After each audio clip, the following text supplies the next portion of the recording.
Oh, hello there, yes. Got a day off midweek. Rather nice, yes. Housework beckons. Anyway, today we come to our third rule of grifterdom, which is the kind of anti-intellectual, common sense, majority opinion view of grifterdom, which is a kind of shtick that you will hear a lot of. And we'll come to the reasons for that at the end, because they're actually a little bit more complex than you might think.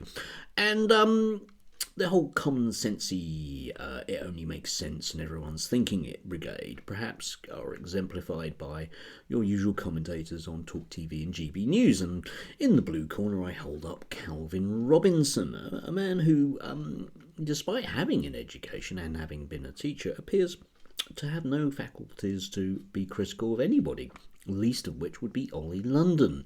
Now, Calvin doesn't like gay people, but he's happy to chat to Ollie London because Ollie's on their side. And, present him as somehow a voice of reason, a man who's intensely famous for being in the media, obviously.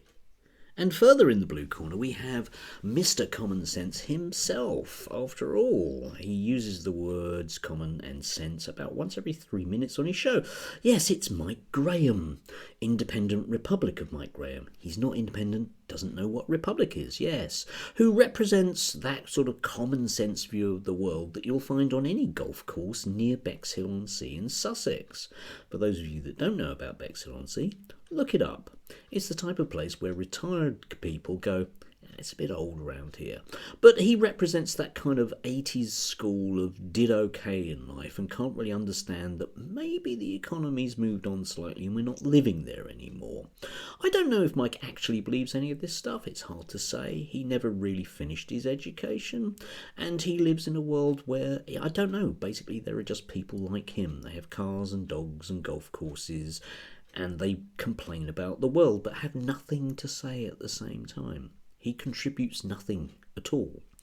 And Carol Malone, who again is one of those kind of demographics, hard to say, who believes that Carol Malone has anything to say about anything. Whenever she goes up against Owen Jones on the Jeremy Vine show, she just regularly gets slaughtered.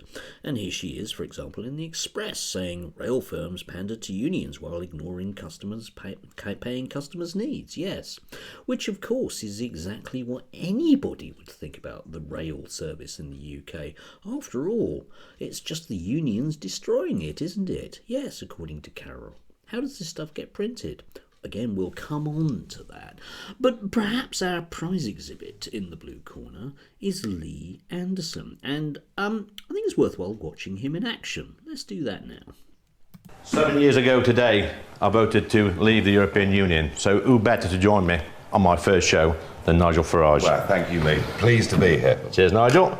Now then, Nigel, some kids are actually fighting back. They're recording some of the conversations through some of the woke nonsense that's being spouted, and they are fighting back. I get a lot of emails from teenagers saying, Nigel, I don't know what to do. Do I speak out? Don't I speak out? And I sort of say to all of them, well, I felt like that a little bit, all those years ago. Our teachers had come from the Second World War. We had one chap, Mr. Swain, God rest his soul, he'd been a prisoner of war. He'd actually been shot. He showed me his bullet wound. And we had Mr. Ralston. He was in the Royal Navy, Sailor Bill, we used to call him. Then when we went up to the senior school, our head teacher had been in the Navy as well. Yeah. So these were people from a different era, got different values, and I respected these people. I see one of my old school teachers now still, and I still call him sir after 40 odd years. Yes, well, there you go. Nothing wrong with that. Fairly innocuous, you might think. Except, you just vaguely think about this thing, right? Okay, leaving aside the Nigel Farage and his experiences at school, he went to Dulwich, which is a very posh school for kids, because he's an ordinary bloke. Posh school. But yeah, Lee Anderson. Lee Anderson is undoubtedly a working class bloke. I don't dispute that. However, he doesn't have mystical powers that other working class people don't have. He's actually about 5 years younger than me. So when he talks about teachers that he remembers from school having taken part in the Second World War, it's a bit of a stretch, okay? It's a little bit of a stretch. The vast majority of people that taught me in primary and secondary school were people in their 20s. They hadn't lived through the Blitz, realistically. Okay, maybe a couple of them had just about been born in 1945, but that's about it. So that whole wartime shtick, and it was a different generation, we respected them. No, mate, I'm sorry, maybe the senior teachers until a certain point. But, mate, you're 5 years younger than me, yeah? Anyway, Lee Anderson, yes, the guy who gets away with just simply swearing because the people above him believe that magically he has some appeal simply because he is working class.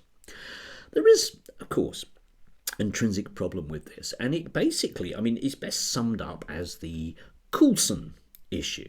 Okay, this is where senior politicians and people in the media are as far removed from ordinary people as it's quite possible to be. Think about Rishi Sunak and how he simply has never ever had contact with a working class person that he hasn't had to tip, right?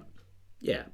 So Coulson worked for David Cameron. Coulson was involved in a bit of a mess with a phone hacking scandal, but was employed as the communications director because when you don't know any ordinary people, you have to have other people who you kind of think might know about ordinary people to tell you what ordinary people think.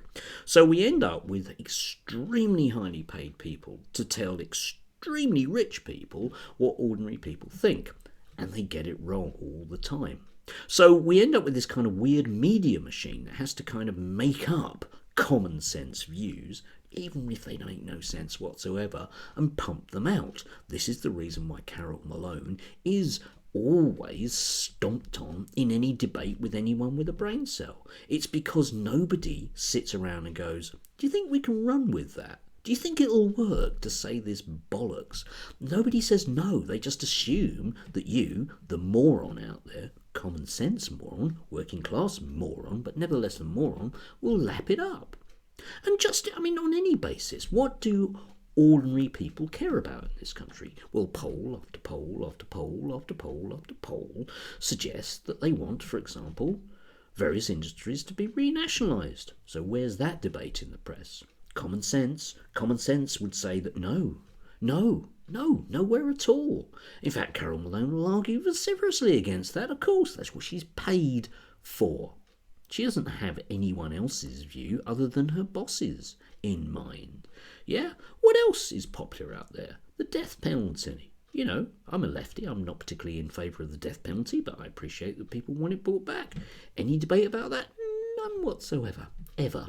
Unless it's politically convenient to kind of take a hammer to Muslim population that are getting a little bit out of hand. We'll bring up the idea of the death penalty, or indeed anything about any aspect of the government's policy. The majority of people in this country are fairly okay with migration.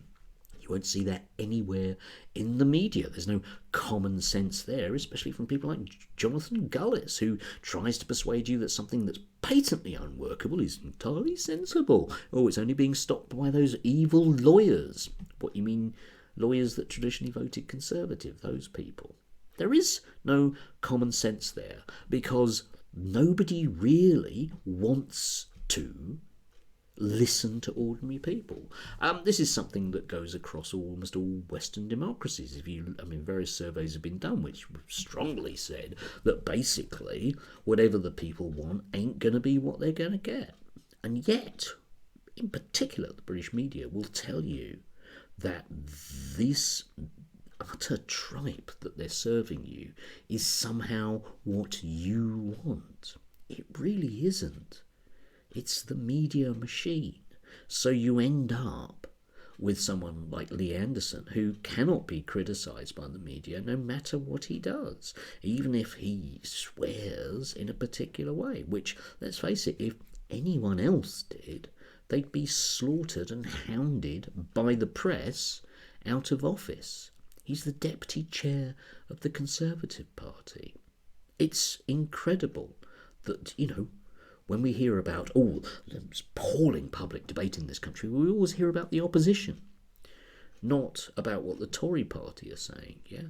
Somebody that, sits on the Prime Minister's house for half an hour is an eco-terrorist, for example. Anyway, once again, rant over. Please do have a lovely day. I'm going to clean my bathroom.